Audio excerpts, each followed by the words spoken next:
How do I become a good ambassador? Be yourself. But over time, the more I spent mixing with people, the more I was proud of who I was and telling the story. اليوم بمناسبة يوم التأسيس جلست مع السفير السعودي في بريطانيا الأمير خالد بن بندر آل سعود. كان موضوعنا السعودي المبتعث، سفير لوطنه أينما كان، وشرفنا الأمير بقصص وتجارب من حياته ونصحنا نصائح ثمينة عن كيف ممكن حنا طلاب مبتعثين نقدر نمثل السعودية في الخارج بأفضل صورة. فخلنا نقول بسم الله الرحمن الرحيم. Good evening everybody. Ladies and gentlemen, thank you for joining us today. We are absolutely pleasure to have His Royal Highness Prince Khalid bin Bendar here today for a lovely talk for how we Saudi students can represent our country abroad. Before we begin, may I ask everyone to make sure their phones are turned off or at the bare minimum silent. This will make the whole talk go a lot easier without phones ringing. So, Your Highness, thank you very much for joining us today. Thank you for having me.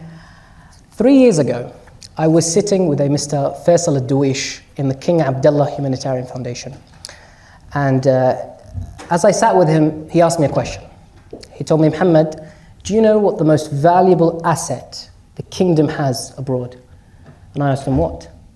He said, our students that study in the UK, in the US, in Japan, in China, in Italy, and so forth. He says that those students can create a deep emotional relationship at such an intimate level that no marketing campaign can ever reach. So my question to you, Your Highness, to begin with is, how can we students represent our country abroad? It's a very good question, and one that I try and address as much as I can whenever I meet students. What you just said is incredibly important. Saudiya is known as a country that has a single resource that has made it wealthy and well known around the world. It was a country that wasn't much paid attention to for much of its history. Some people would argue that resource is oil, and to a large extent they're right. But the real resource that is what is the backbone of our country and its future is you, which is its people. That is the most important resource that we have for المملكة and for any country. We are very blessed that we have a huge scholarship program where students are sent all around the world to learn and bring back knowledge and skills from a variety of different countries. And that is the most incredible ability to deploy our most important capital, which is you guys, the students. Not only are you our ambassadors, our best ambassadors, much better than those of us who work in the job officially, but you get to connect with all sorts of societies and the future of the countries that you're in. Without question, bila shak, the most important resource in the most important place for the future, not just of yourselves, but of the country itself. And the more you do, the more you interact, the more you engage, the better it is. And people will ask, well, how should I engage? What should I do? How do I become a good ambassador? Be yourself. And alhamdulillah, I'm very proud of our country, our traditions, our culture, and it is best encapsulated in all of you. And by being yourself, you are doing the job that those of us who are paid to do so should be doing. للأسف الشديد, unfortunately, we have to do more of a job than most other people because our country has been underrepresented and underknown around the world. People haven't mixed with us as much as they have with other cultures. So you have to work twice as hard to engage. And each time each one of you meets someone, does something, shows the real face of a Saudiya, you change the opinion they have of us. Now, this is not about right, wrong, good, bad. It's irrelevant because I'm proud of who we are as we are, not who we are as someone else wants us to be. And that's who you all are. So the more you engage, the better we all are. And mashallah, my time here as ambassador, I've seen so many wonderful engagements. Keep doing what you're doing. You don't need my direction, just be yourself. When we say engage with those people around us, what would that look like? Or in another sense, if you were to go back in time, back when you were a student, let's say here in the UK, is there anything specific that maybe you'd focus on? I'd probably do everything quite differently. Really? That's the benefit of hindsight, is you can look back and adjust all the mistakes you made, adjust how you engaged with people, adjust what you did, what you didn't do, what you could have done, what you could have done better. It's important, having said that, not to have regrets. I don't believe in regrets. Everything you have done in your life makes you who you are. And if who you are, you're happy with, then everything, including the bad, was good. In my specific case, if I went back, where would I begin? Ya Allah. You know, my generation, we grew up in a country where we didn't give ourselves enough credit for what we could do. And we were always on the back foot. That doesn't mean we hid who we are or we weren't proud of who we were, but we didn't have the confidence to be out there like everyone else, proud of who they were, and to do it on the front foot. So we spent a lot of our time trying to be everyone else rather than ourselves.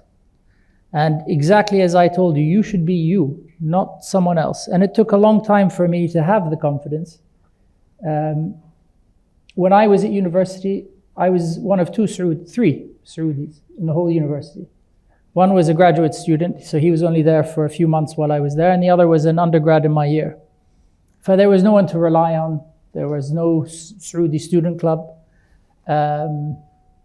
There weren't many Saudis in town even. There were a few who were studying language. But we were on our own in the middle of a sea of everyone else. But over time, the more I spent mixing with people, the more I was proud of who I was and telling the story. But mashallah, you guys have some amazing role models nowadays, and I would, be proud. There's nothing wrong with being proud of who you are. So if I could go back and behave a little bit differently, I would have probably been more open and interacting with people a lot more about what a Saudiya is, what is its culture, what is its history. I studied history, so history was very important to me. But alhamdulillah, like I said, I am where I am and I'm quite happy with it. There isn't too much I should have changed personally, but I would have liked other people to learn more about us than they did at the time. I feel sometimes there's a common concern that people say, whereas you say the power of being yourself, but I'm just one single individual. What effect or what influence can I have? Essentially the question is, what influence do some students not realize they have that can actually change the perspective of not only a nation, but a people as a whole? But this is exactly addressing my point just now. Every one person you meet, you're affecting 10 or 15 different people's opinions of a Saudiya. I had a conversation with a very good friend of mine years ago, and I asked him, why is it we get such a focus on us fil Mamlaka about what we do, who we are, where we're going, what we've done, what we're like, that other countries in our region don't get the same scrutiny that we do? And he laughed. He said, because nobody knows you. When people look at, and he was from Iran, he said, when people look at Iran, they don't think of the government or the stories they read, they think of the person they know. Their friend from university, a taxi driver, a neighbor, a co-worker, a restaurant owner, a hairdresser, whatever it may be, they know someone. So when they think of the country, they think of the person, not what they read in the papers. And that immediately breaks down the relationship between people. At the time I was at university, nobody knew Saudis at all. And if they saw them, they would come somewhere in the summer, they would mix with each other, and then they would leave. Rather like, no offense to us, بس عج يدخل يجي, which is a sandstorm for those of you who don't speak Arabic. And it would cover everything and then it would disappear before you even knew it was there. And it would leave nothing but dust in its wake. I have to say that from what I see of the younger generation, it's different. You guys are much more engaged. You're much more part of where you are. You're much more mixed, and there's more of you, mashallah. And I think that anyone who thinks that an individual doesn't have the power to change things is making a big mistake in the first place. You might not be Napoleon, but every single thing you do has a knock-on effect, and that knock-on effect grows with time. So I never underestimate your ability to have an effect on not just other people, but the world around you. A lot of students, when they come abroad in general, whether it be the UK, to kind of just add on to that topic you mentioned, what is something you just wish that perhaps more students knew about before they came? Because quite commonly they come, maybe they're not well prepared, maybe they haven't even traveled abroad before. What is something that you think, hey, if I could choose 3 things that would essentially influence how they would act and represent the country in a better way, what would you say to those 3 things? Well, we would essentially mentioned all 3 of them. 1, be yourself. There's nothing wrong with who you are, and anyone who tells you otherwise is someone you shouldn't be listening to. Number 2, get engaged with people, not just for them, but also for you. This is an opportunity for you to see things that you may never have seen before, or may never see again, to learn new things, to have an open mind. I look back at my time as a student, and there's so many things I didn't do, either because I thought I'll do it later, or I thought, well, I shouldn't, or I can't, or I won't, or I'm afraid. Don't be afraid. That doesn't mean you have to go and do it. You don't have to go skydiving or mix with certain people or go see certain events. But don't be afraid. This is an opportunity to learn and to understand and to challenge yourself and to challenge how you think. I always tell people, if you have a belief that you can't defend, either your ability to defend is wrong or your belief is wrong. I have a strong belief in everything that I've grown up with, and I haven't always been able to defend it well. How do you learn how to defend? How do you learn how to protect what you think? You do so by engaging, by challenging, by letting someone else argue with you, not quarrel, not get into a fight, but to argue, and you see the points of view. And if what you have and what you believe is strong, you will find the ability to defend it. If it's not, then you need to start rethinking how you defend it. Start rethinking what you think. And without getting too serious, I always tell people, if you look at who is the person that we idolize most in our history, most of us, in the Saudi Muslims, is the Prophet ﷺ. Rasul what was he doing when he first received revelation? He was sitting questioning, asking, challenging. Why am I here? What is the purpose? And he got the answers. Now, I'm not expecting any of you to get the same answers in the same way, but if that is the model that we should be following, have the confidence to do so. And confidence is difficult. You won't get it initially the first time, or the second, or the third maybe. But have the confidence in what you think. Have the confidence in what you believe. Have the confidence in what brought you up. And over time, you will develop the ability to defend your position, to argue what you think, to protect and represent who you are in a much better way. But if you sit and do nothing and you don't engage and you don't get challenged, you'll never defend that ability. You'll never build that ability. It's like exercise. The brain is a muscle. You need to train it. You need to work it. You need to keep at it. The minute you switch it off, it'll switch you off. So use the time and the opportunity to develop your intellectual skills, particularly at a university. This is what you're here for. Don't miss the opportunity, because once you enter the real world, and not that this isn't real, the time you will have to sit and develop the intellectual skills diminishes. And it diminishes the more time you spend in the real world. Your time off, your opportunity to engage with people, the situations that you'll be put in will all change. So this is the time to build those skills, and I would, if I had any real advice, would be to do that. I love the importance of skills, and obviously Vision 2030 of the Kingdom encourages students to try and develop not only the skills of academia, but also their personal skills and soft skills. And I love how you mentioned that, so that segues to my next question. which was going to be outside of academics, outside of university. What should a person focus on? You kind of went into a bit of debate, perhaps debate club, but what are some other important skills that people perhaps don't mention enough? Wow, it's endless. Maybe 3 or 4 of the most important. You can never have too few skills. One slightly different one, and it's particularly important, that I found in the job that I do now, which is perspective. You have the opportunity as students abroad to learn something that very few people do, which is perspective. What does that mean? Understand where other people come from. And this is something that far too few people, particularly in the modern world, spend any time doing. If you can understand where someone else is coming from, you can understand what their point of view is. And it helps you be able to explain what is your point of view. It's all part of the most important human desire is engagement. There are some people who like to be on their own and do nothing and talk to no one, but most of us are social beings. And in order to have a vibrant and peaceful social interaction with people, you must be able to understand that someone else is coming from a different place. And it doesn't necessarily mean a foreigner or a different culture or a different religion.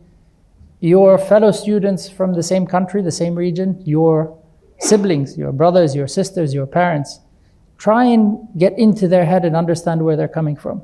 You'll have a much better and healthier relationship with them if you can do that. I would also, it suits me, it doesn't suit everyone, I quite like being adventurous and trying crazy new experiences, jumping out of a plane, going to a racetrack and driving a car fast, which is much better than doing it on the road. Not that I ever did that. All kinds of things that are out there. The world is a big place. There's a lot to see and learn from. And each thing you do, each experience will give you a different perspective. It'll give you a different feeling. It'll teach you what your limits are. The human body and the human mind has limits that go far beyond what you think they are. What you are capable of is a lot more than what you think it is.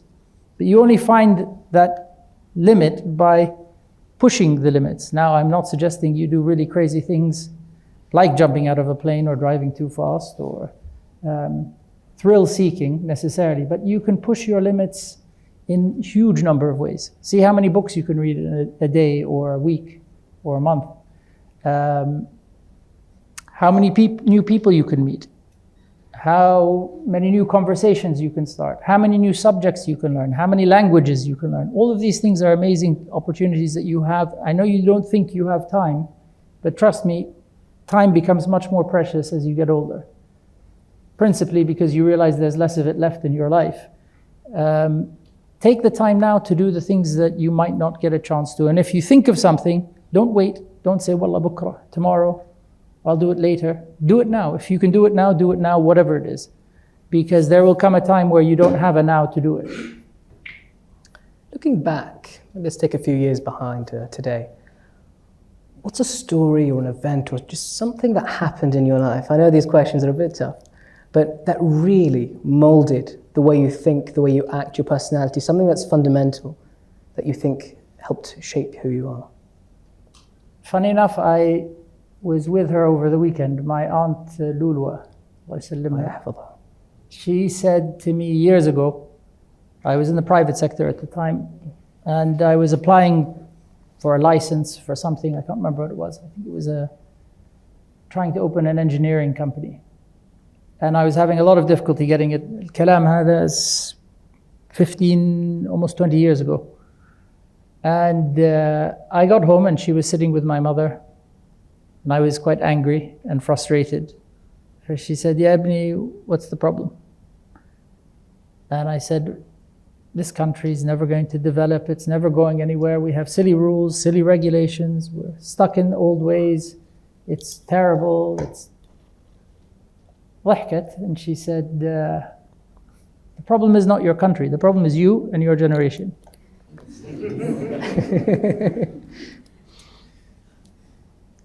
Yes, aunt, what is the problem with my generation? And then she said what she said until today, I think of all the time. She said, you think you're from an underdeveloped country. You're not. You're as developed as everyone else in the world. The problem is you think you're from an underdeveloped country, but you're not. And until you wake up and realize you're as good as everyone else out there, and you can do it as well as everyone else, you will always be backwards. Until today, I've never forgotten that. And every time I doubt, not just what we're doing, what I'm doing, what I see people doing, I think this is what holds you back.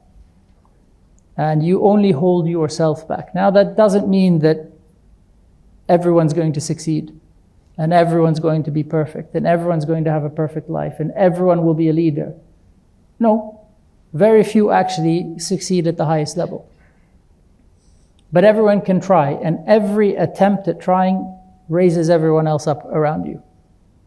We don't live in a world, the world I grew up in, المملكة, was very much a maximalist game. It's a zero-sum game. My win is your loss.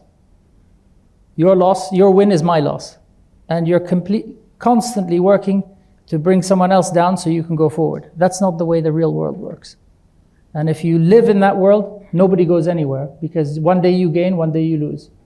But if you can all gain and you can all work together, that doesn't mean that you shouldn't compete. It doesn't mean you shouldn't try and beat people. You should. But you have to remember that loss is part of gain. Loss is part of learning.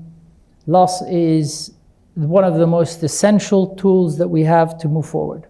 Because if you don't know what backward is, you certainly don't know what forward is. So what she said to me totally changed the way I look at things. And it's one of the, if you've heard that story before, great, I want you to hear it again and again and again and again. And I want you to tell other people that this is who we are today for المملكة. It's not just my aunt telling me this 15 years ago. This is what the whole country is doing today. We are pushing the limits of ambition and what we think we can do beyond anything we've done before, in a radically new way. We have, and some of them are crazy projects that we're working on. Some of them are crazy plans. They're all doable.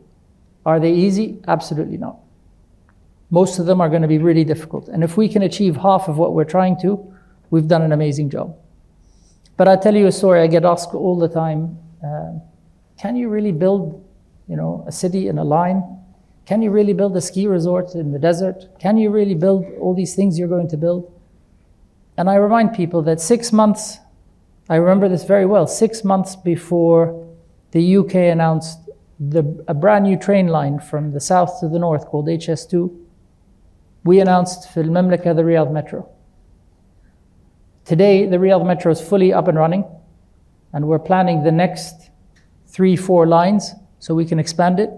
HS2, they still don't know what it is. Nobody knows how it's going to get there. And this is from the country that built railroads all around the world, built the first underground over 100 years ago.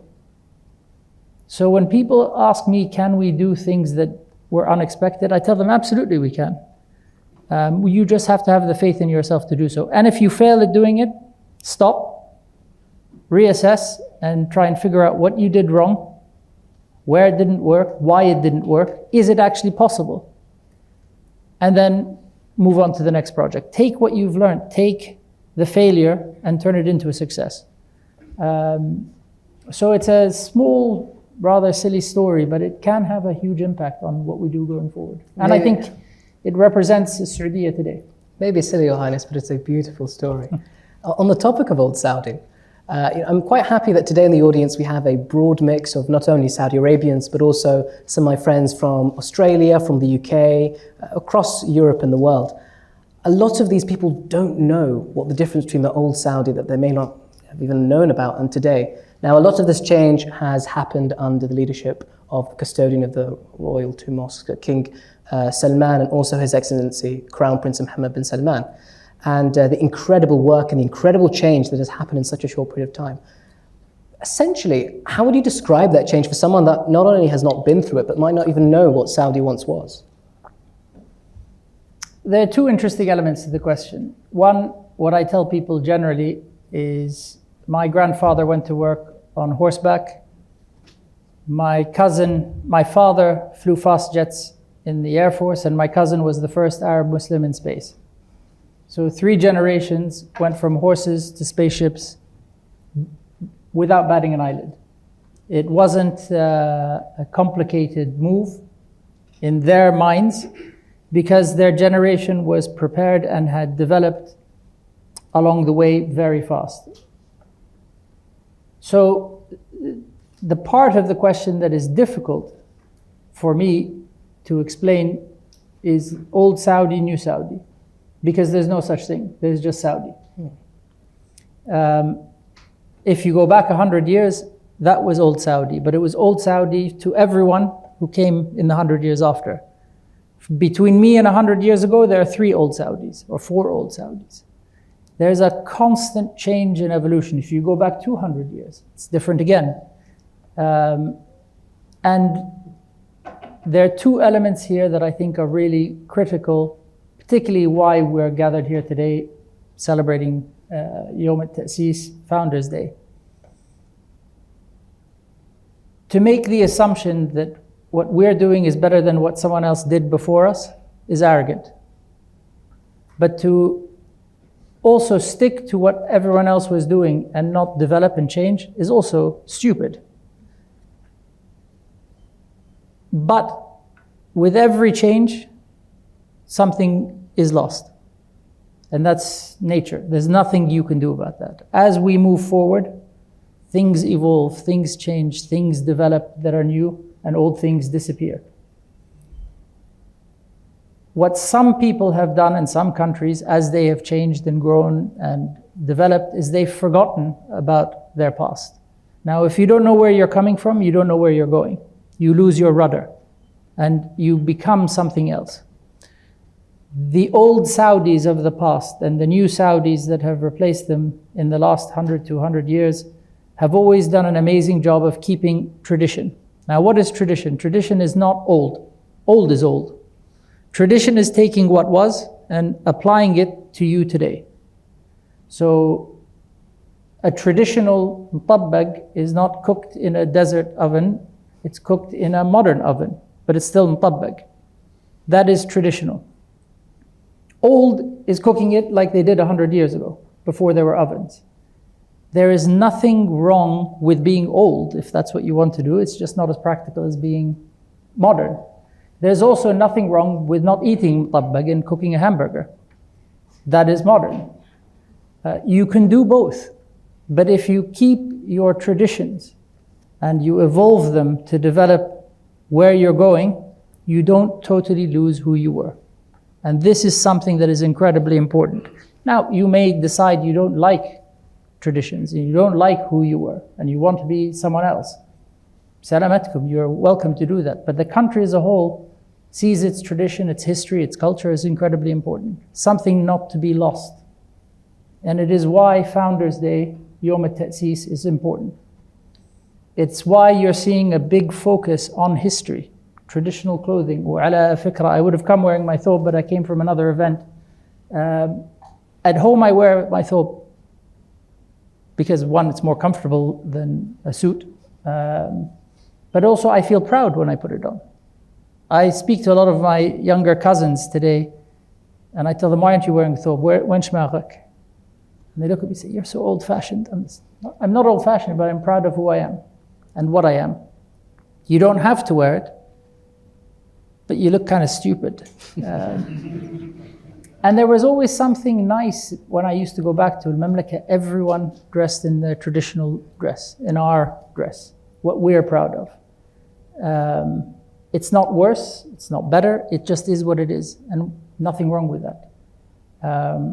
So this focus on us today, yes, we are focused on ambition and change and development and doing the crazy future, AI technology and new cities and new ways of doing things. But it's also important to remember where you came from, not only for aesthetic reasons, but if you've forgotten what's happened, you've forgotten all the effort that someone else put in to get you to where you are. You didn't just get there on your own.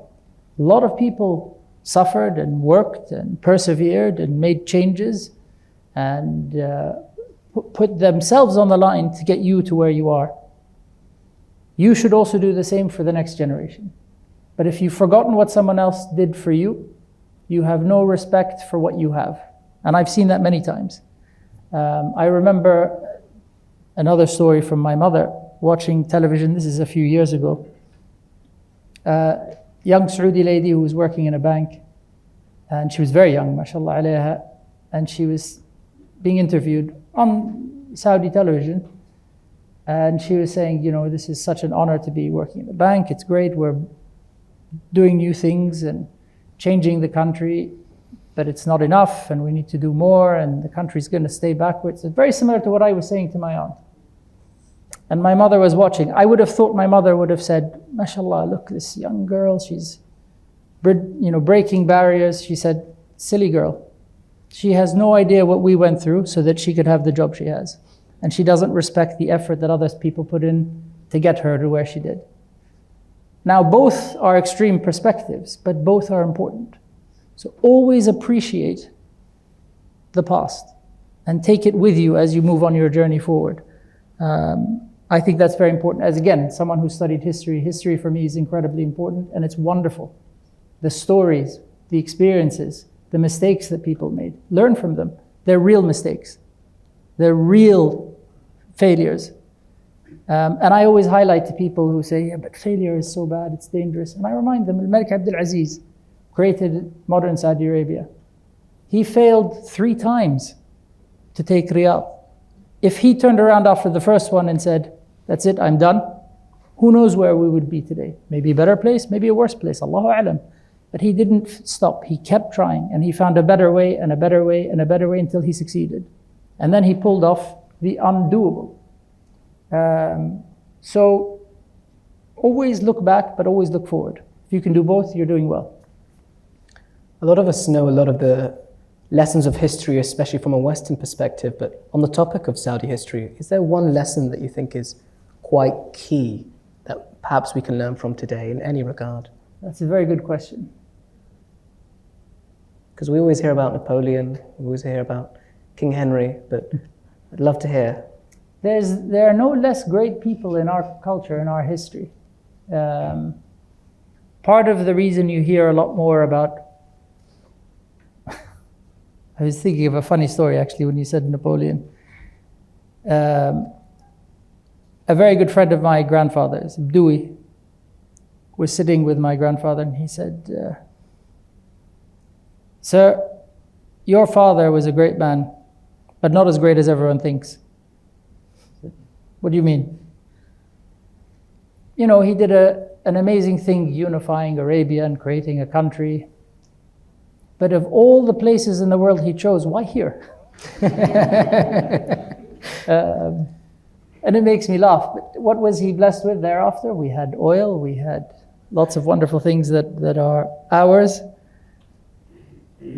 But just because other people don't know our stories doesn't make them any less great. And we are a new country, but we are an old people. And some of our old stories are often forgotten. And this is why, again, our focus today is on highlighting the history. Every element of the history of the Saudiya made it what it is today, which I think is a great nation. The good and the bad. Just like what I was saying before about us as people. It's the failures and the successes that make it. It is the struggles and the difficulties, the war and the peace. The complications between families and tribes and people all make up the fabric of what the country is today. And it's a beautiful, beautiful fabric at the end of the day. We can choose to ignore it, but then you actively choose not to enjoy the beautiful fabrics that's there. And that, I think, is a shame. And we should look beyond just 100 years. You should look at 200 years, 3, 4, 6, 1,000, 2,000. There is a tendency for us to want to limit all of the wonderful things that happened throughout history, which is an unfortunate mistake. And part of that is fear of giving in to the wrong things that had happened in the past. But there are some amazing characters in the past. And the further you go back, the more you see them, highlight them, enjoy them, celebrate them. Hatim al-Ta'i. I mean, how could anyone attack an individual like that? Wonderful. Tragic stories, wonderful stories, great poetry, great battles, great morals. It's a lot to be proud of. You just need to look for it. And every one of you has that in them, whether they're Saudi or not. Even some of the non-Saudis that are here have wonderful stories in their history, and they're celebrated. That's why we know about Napoleon or Alexander the Great. Now, those two did do things that are quite remarkable and unique. But we have lots of unique stories in our history, and I think we should celebrate them more often. Find them. There'll be some maybe we don't know about. A lot of the discoveries being made today for المملكة are telling us unbelievable stories about what happened in Arabia. It's one of the oldest cultures on earth, and yet doesn't get the credit. Now, we can blame everyone else for not giving us credit, or we can blame ourselves for not making sure they give us credit. And that's the way I prefer to look at it. It's not someone else's fault, it's your responsibility. It's our responsibility to tell our story and to be proud of it. But if we're not proud of it, why should anyone else be? A great Saudi story of our recent history that must be told, and I'm sure doesn't fall short from most of the people here, is a person who's considered to be one of the greatest Saudi ambassadors for the kingdom, your late father, Bendr, Allah yarhamu, firlo. I'm sure it goes without saying his influence on you is obviously immense. However, perhaps with a story, how could you illustrate to us how he influenced you, especially today when you are the ambassador to one of the most important embassies of the United Kingdom, both economically and politically? How has that connection helped you? I think just for context, your late father was probably one of the most prominent figures when it comes to our relations with the United States. And that history, if you just look it up online, it's probably one of the greatest Saudi stories in regards to our diplomats. Allah yarhamu. No, he's still with us, alhamdulillah. Hey, sorry. Someone gave me that wrong information. Last I checked. Last you checked. I think I may have got your grandfather mixed up. الله يطول بعمره يا رب. آمين إن شاء الله. وإذا حد يعرف شيء يعلموني يعني. لا, don't worry. But I'll tell you, I always wanted to be a pilot like he was. And he refused. And he said, that was my career path, you should find your own. Which really upset me. And then I tried to join the army because I knew that would upset him, not being a pilot. And anyway, life went on. And then I got posted to Berlin as ambassador, which was, in all honesty, a surprise. It wasn't something I was expecting or planning. So I went to see him and we talked about new direction in life. And I laughed and I said to him, you see, you told me not to follow in your footsteps, and here I am following in your footsteps. So now you need to help me make sure that I take the right steps. He was very quiet. He said, no. I said, no advice? He said, nope. Silence. When you say no advice, what do you mean by that? He said, what do you know about diplomacy and being an ambassador? I said, nothing, that's why I'm here. He goes, exactly. So whatever I tell you, you're not going to understand. You have 2 ears and 1 mouth. Go and use them in that ratio. And after 6 months, come back and ask me the same question. Which, when you start to think about it, is brilliant advice. Trying to talk to someone who knows absolutely nothing about anything means it's not going to resonate. It's not going to, your understanding of what the advice is going to be limited. And it'll take you twice as long, if you remember it, to make the most of it. So I went to Germany, and it actually wasn't long before I was back in Riyadh. And I sat down. I didn't ask him for advice. I started telling him, this happened, and this, and tried to do this and this. And he looked at me and he said, now you understand some of the job. Ask me for advice. So the advice he gave me was no advice, which was great advice. It as weird as that sounds. And mashallah alayh, he has an amazing ability to see things in ways that are totally unexpected like that. And each one of those experiences is great advice. To learn from someone who can see things differently is a real opportunity. I was very blessed in life to have a father like that, who just by being himself taught me a lot of lessons, whether he was trying to teach me or not. Those kind of people are everywhere. They may be sitting next to you. They may be people you haven't met yet. Look for them, listen to them. Try and understand where they're coming from and try and decipher what they're thinking. And they don't have to be people you meet. Read a book about someone who's done something great, whether it's my father or otherwise. There are lots of great people out there, and try and think why they made a decision. Sometimes, to be honest with you, decisions people make are accidental. It's a lucky mistake. That doesn't mean you can't find wisdom in the decision, which will help you along the path and help you find your own way in a positive sense, inshallah. So yeah, alhamdulillah, I was very, very, very blessed, not just to have access to him on a regular basis, and still do. Alhamdulillah, Allah يطول بعمرك. I mean, there's also some other great people, not just في المملكة, but otherwise. Being around my father, I was very, very lucky. But again, something he taught me is when you have the opportunity to be in a special place, learn from it, don't waste it. And I was always a curious individual, and I just sat and listened to people talk. And that in itself is an amazing education. Yes, I was lucky in that. Not everyone has that opportunity, but that doesn't mean they're not out there. You just need to find them. Great wisdom can come from anywhere. One of the best, actually, I'll tell you the story, was my father as a young pilot was in Alabama doing a training course. And he went, he had just got his paycheck and he was thrilled, and he said, I'm going to buy myself a new car. So he went to the local dealerships and he saw a Mercedes in the dealership. This is in must have been about 71. And he walked in and he saw the guy in there. He said, this guy had a big cowboy hat and a very strange suit. He said, I'd like to buy this car. And the dealer, I'm not going to imitate the Southern American voice, but said to him, young man, I don't think you can afford this car. So he was furious. He went to the bank and he drew cash in the amount of the car, and he came back in and he put this cash down. He said, there, I can afford it. I want this car. The guy looked at him and laughed. He said, come with me, I want to talk to you. He went and sat in his office.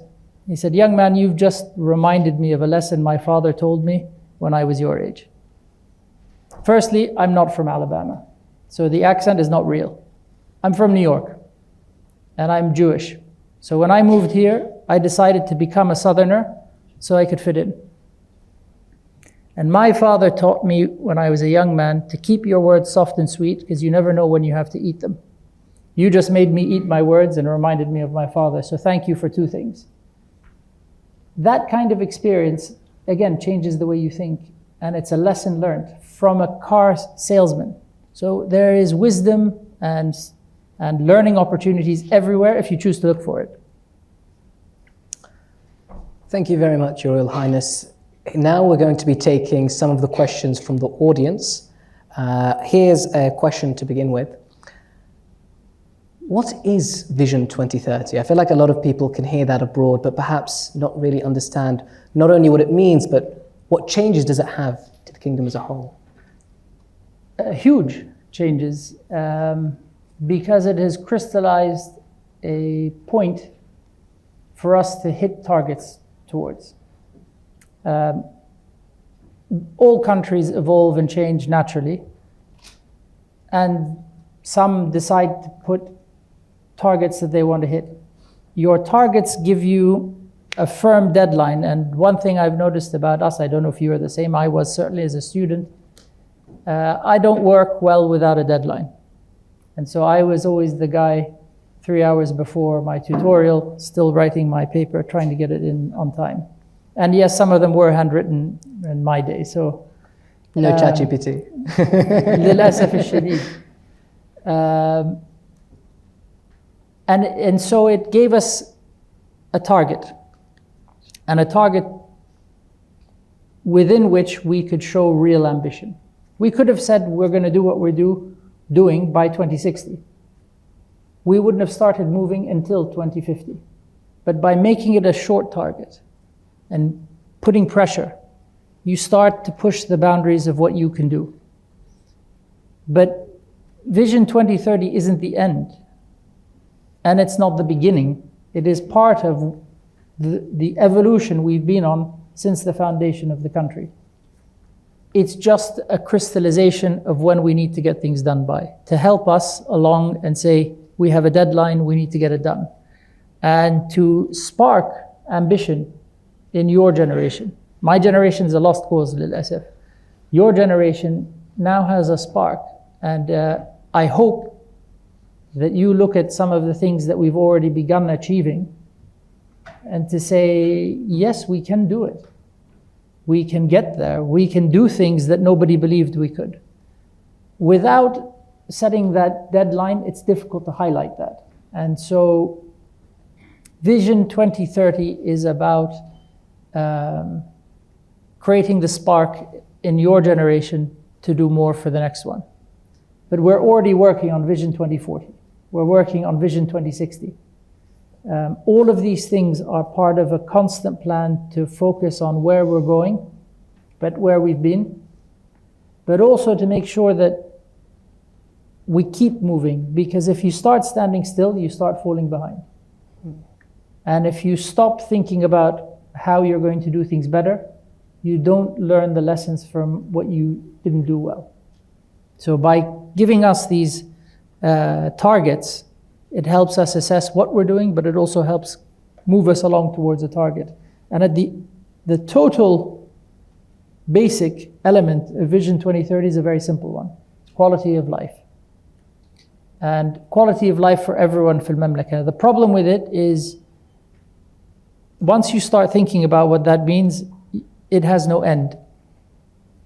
Quality of life means environment, it's social, it's cultural, it's academic, it's food you eat, it's sport you play, it's opportunities for life, it is how you engage with people. And every one of those things starts to grow. And the more you realize that it's growing, the more you realize more things have to come into it. Environment. We can fix the environment in Riyadh or Dammam or Jeddah, but that doesn't fix the country. So then you fix the country. Then you realize, well, I need to fix the region. Then you realize I need to fix the world. So there's no end to the ambition, and there's no limit to what it can cover. And it all starts from a very simple thing that is called quality of life. Now, will we achieve perfect quality of life? No. But if we're not trying to improve it, then people will get fed up and people will get bored. And we won't be growing and developing. We won't be generating economy. And if we don't generate economy, you remove the ability to have prosperity. No prosperity, no jobs. No jobs means unhappy people. Unhappy people means dangerous situations, loss of hope. And you look at countries where there is no hope, it's not a good place. And there's a lot of that in the world today. Africa is one of the most wealthy countries in terms of human resources and physical resources. It has a brilliant location, it has size, it has variety, from tropical regions to deserts, from mountains to coastal regions. But it's lost hope along the way. But if you look at its potential development, is huge. How do you get that? What happens for Saudi will affect that. Because if we do what we're trying to do and succeed, people will look at that and say, I want to do the same. I want to be one of those. I want to be a country like that. Like I said, not everyone here is going to have a perfect experience on that road. Not everyone here will thrive. Some of you will fail. That's a reality. But you have to constantly be working to improve and to do. And now we have a government that is fully focused on trying to do that. And again, the government will fail. The government won't succeed every time. It won't do everything perfectly. Government is made up of human beings just like you. but it recognizes when it fails and it tries to change when it doesn't. And we're not at 2030 yet.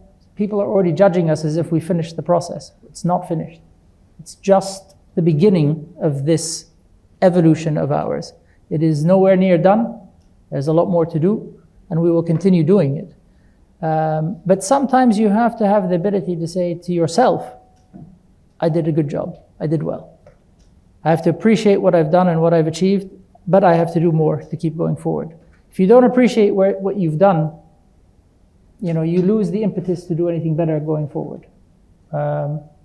So it's difficult to say Vision 2030 is one thing because it's a lot. But most importantly, it's a mindset. And if we can keep that mindset of moving forward in a positive sense, then Vision 2030 succeeds. A light-hearted question from the audience. I think we have maybe time for just one or two more questions. But the question says, if you were not a diplomat or an ambassador, what would you be? Retired. Other than retired. There are two answers. What would I want to be, or what would I actually end up being? They're very different things. If I had the ambition to do anything genuinely, it would be to be an academic, spending days in this ideal world of sitting in libraries, arguing with people, and writing papers.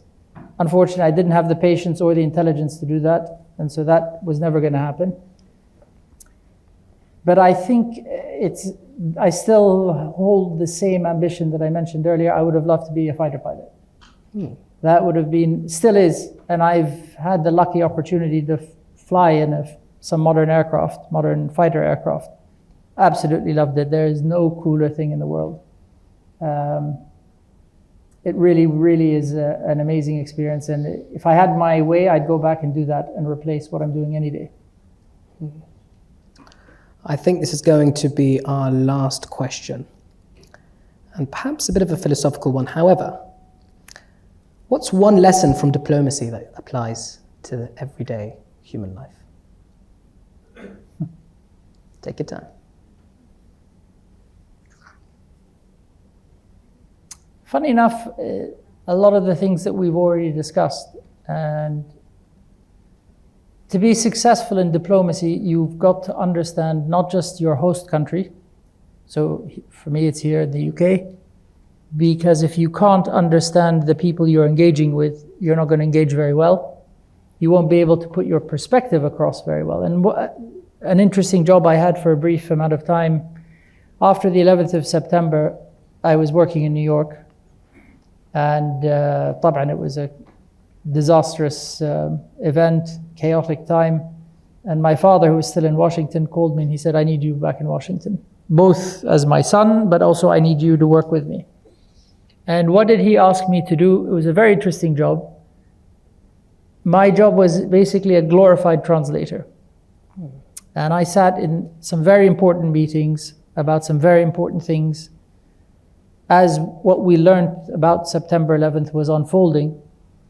And it's easy now to look back and understand it all. At the time, we were learning a lot. America got a big shock on the 11th of September, but so did the Saudi. We couldn't believe that young Saudis had done what they had done. We couldn't believe that a group like Al-Qaeda could really, really be violent and carry out some of the acts that it was a shock to our system as much as to the American system. And what I was asked to do is to sit in meetings and not directly translate, but to listen to conversations between our side and the Americans. And as the conversation started doing that, is to stop and bring it back together, because people are talking the same language, but understanding different things. Intentions are different. Now, they were trying to work together.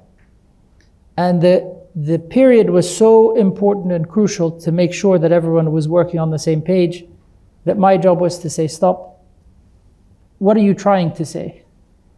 And if it wasn't what he was saying, then to explain this is what he meant. Now that sounds like a silly job, but it's incredibly, incredibly important. And in order to be able to do that, again, I had grown up in the States at the time. understanding both sides was incredibly important. Actually, for a diplomat, diplomats are odd creatures because they are from nowhere and from everywhere. They are on the inside and on the outside. We Saudi diplomats look at the Saudiya as Saudis, but also as foreigners. We look at Britain as foreigners, but also as someone who's based here in Britain. And to do your job well, you have to understand, you will never become 100% someone else's culture, no matter what you do. It's virtually impossible. It can happen, but it's very rare. But to be able to understand that other culture is an incredibly important part of being a diplomat. And to do so, you have to engage. You have to have perspective and understand. You have to understand your arguments as well as theirs. So all of the things we just talked about that are useful for you in everyday life and everyday growth as a human being are incredibly important for a diplomat. The one thing about a diplomat that is slightly different is that element of almost being part of nowhere.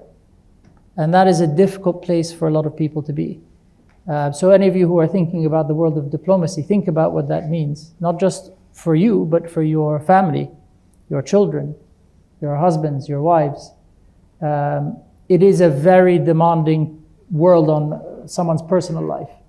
And if you're not prepared for that or prepared to put up with it, I would really think twice about going down that path. It's not an easy one. This morning, I was in the Foreign Office with another former ambassador who's British, and we were talking to young diplomats about what being an ambassador was like in the diplomatic world. Mine, from a short 5-year experience, him was a 25-year-long career in diplomacy. And both of us spend a lot of time talking about the personal effect it has on you as a human being. And he said, you know, it's funny, young diplomats never think about that. Which is also, again, without trying to continue talking about lessons in life, there's a lot as a young person you think you know. And I guarantee you that as you get older, you realize you had no idea. And that's not a criticism. We all go through the same process. And astaghfirullah, I call it God's practical joke. God knows everything. And He has told us as humans for thousands of years how we should behave, how we should interact with each other, how we should follow and believe in Him. And we keep not listening. So He has to send us someone else to teach us again and again and again. So what's the practical joke? Is our children. I sit with my children and I look at them and I tell them what to do, and I can see in their eyes them thinking, you have no idea what you're talking about. And I remember being there, looking at my father or my mother and saying, you have no idea what you're talking about, and thinking, how can I possibly teach them that what I know is real? And that's what God experiences with us as humans. And to remind us, He gave us children who think exactly the same way. And actually, once you start to understand that, you start to have a different appreciation for religion and faith and how you look at things. But again, you only get that if you ask questions and if you start thinking about things. And if you're not thinking, you're not doing. Your Royal Highness, it's been an absolute honor. Thank you very much for coming today. Can we have a round of applause?